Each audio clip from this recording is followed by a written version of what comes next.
Қыс мезгілінде қандай дәрумен ішу керек? Негізінде қыста барлық адамның ағзасы әлсірейді, сыртқы түрі нашарлайды, көңіл күйі төмендейді және түрлі дертке шалдығады екен. Әсіресе иммундық жүйесі әлсіздерді тұмау, суық тию, инфекция, вирус қоршайды екен. Бұған ағзадағы дәрумен тапшылығы себеп болады. Сондықтан да қыс бойы аурумен алысқыңыз келмесе, бүгіннен бастап дәрумен ішіп, ағзаны қуаттандырып алыңыз. Иммунитетті нығайту және ағзаны суық тию мен инфекциядан қорғау үшін қыста қандай дәруменді ішу керектігін бірге білейік. Ендеше кеттік. Біріншісі А дәрумені. А дәрумені бізге не үшін керек?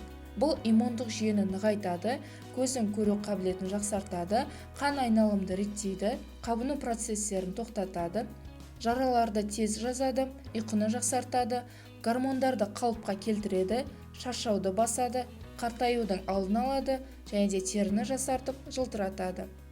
Келесі С дәрумені, аскорбин қышқылы. Табиғи иммуностимулятор және антиоксидант болып табылады. Ол суықтан қорғауға қабілетті. Сондықтан да салқын ауа райында С дәруменін үзбей ішуге кеңес береміз.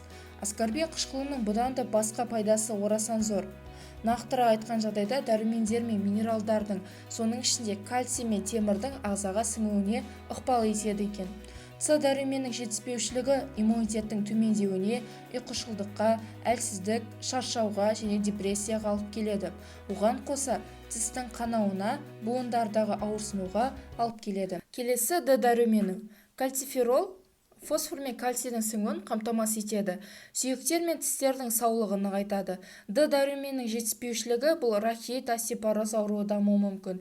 Физикалық және психикалық даму тежеледі. Және де Е дәрумені, токоферол. Сұлулық пен жастық дәрумені ретінде белгілі. Ол тері мен ағзаға жасартатын әсер береді. Бет терісін жылтыратып, әдемі түс беретін болса, сонымен қатар шашты да жылтыратады. Сондай-ақ миды оттегімен қанықтырып, жүйке белсенділігін қалыпқа келтіреді. Стресске төзімділікті арттырады, жүйкені тыныштандырып, ақыл-ойды дамытады. Б тобындағы дәрумен. Бұл топқа бірнеше дәрумендер кіреді және әр қайсысы ағзаға әртүрлі әсер береді. Б1 дәрумені, яғни тиамин. Көмірсудың алмасуын қалыпқа келтіреді, физикалық белсенділікті қолдайды, тиімділікті арттырады. Б6 дәрумені, пиридоксин. Жүйке белсенділігін қалыпқа келтіреді, эмоцияны тұрақтандырады, маусымдық депрессияны болдырмайды. Б9 дәрумені, фолий қышқылы.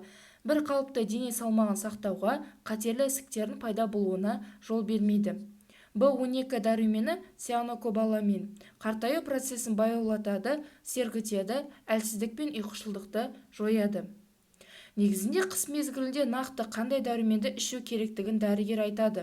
Өйткені сіздің ағзаңыздың жағдайын толық арнайы маман ғана біледі. Сондықтан жас ерекшеліктерін ескеріп, денсаулығыңыздың шамасын біліп, арнайы мөлшермен нақты дәрумен ұсынады. Жалпы дәрумен жиынтығын жылына 2-3 рет, яғни 1-1,5 ай бойы ішу керек. Ендеше біз әрбір дәруменнің қандай өнімдерде кездесетінін тоқталайық. Біріншісі А дәрумені. Бізде күнделікті жеп жүрген сүт, сары май, қаймақ, ірімшік, жұмыртқаның сарысы, сәбіз, асқабақ, алма және де балық майында кездеседі.